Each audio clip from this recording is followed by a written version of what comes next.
Et pour le restant de cette section, vraiment, on parle de comment faire les calculs de différentes valeurs, de différentes racines carrées. Puis moi, je veux vraiment ici que vous travaillez pour vous assurer que vous savez comment bien utiliser votre calculatrice. Parce que il y a des moments où est-ce que la calculatrice est importante, puis il y a des moments où est-ce qu'elle est moins importante. Puis euh, donc, juste pour être certain, là, je vais essayer d'enlever la lumière, là, et voilà, on peut bien voir. Donc, si vous tournez dans votre manuel à la page 76, en écoutant la vidéo, vous allez voir l'exemple 3. Détermine la racine carrée d'un carré parfait. Alors, la question nous dit d'évaluer la racine carrée de 1,44. Alors, si on utilise, très important, figurez comment calculer une racine carrée avec votre propre calculatrice. Ils sont tous un petit peu différents. Alors, la racine carrée de 1,44. Puis, on va voir quelque chose d'intéressant aussi parce que quand on a des calculs de racines avec des valeurs décimales, on obtient parfois des résultats un petit peu étranges. Alors, par exemple, étrange dans le sens que c'est pas prévu. Alors, racine de 1,44, qu'est-ce que vous pensez que ça va donner? Eh bien, ça va donner 1,2.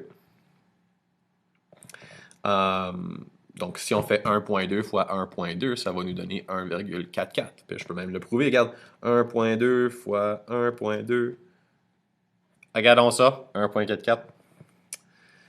Un autre exemple qu'on nous demande de faire, c'est de calculer la racine carrée de 0,73. Alors, c'est quoi la racine carrée de 0,73? Alors, qu'est-ce que vous pensez que ça va donner?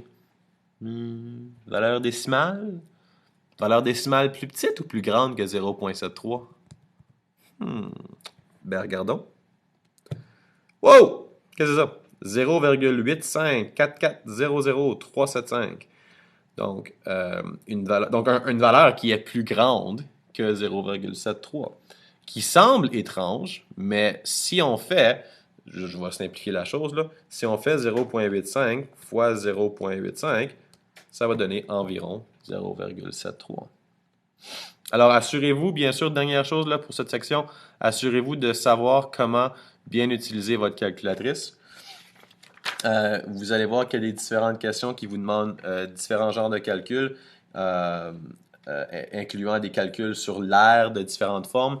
N'oubliez pas que si vous savez c'est quoi l'aire d'un carré, vous pouvez calculer la longueur des côtés en utilisant la racine carrée.